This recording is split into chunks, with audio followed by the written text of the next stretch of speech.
Diana, voglio farti vedere un palazzo molto strano. È stato costruito dal diavolo in persona. Ma io ho paura. No, non devi preoccuparti. Ti racconto la storia. Tanto tempo fa viveva a Napoli un nobiluomo che si chiamava Antonio Penne. Antonio era innamorato di una donna bellissima e voleva sposarla. Questa donna però aveva detto che avrebbe sposato solo l'uomo che avesse costruito per lei un palazzo in una sola notte.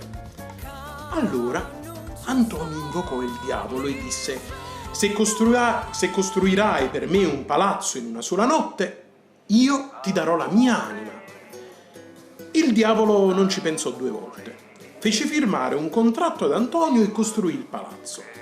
Però, quando il demonio andò da Antonio a chiedere la sua anima, l'uomo disse: nel contratto c'è scritto che potrai avere la mia anima solo se avrai contato tutti i chicchi di grano che ci sono in questo sacco.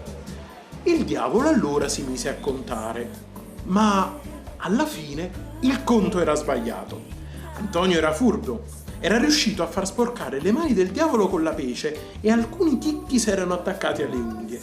Così, arrabbiato, il diavolo sprofondò in un buco profondo, un pozzo che alcuni dicono sia ancora lì nel palazzo.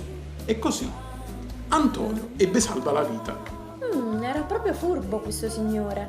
Sì, a Napoli si dice piglie tiempo e campa, co tiempo a ogni male scampa. Chi sa prendere tempo a salva la vita, pure con il diavolo. Ah, sì, anche in Cina si dice 时间是决绝一切痛苦的良药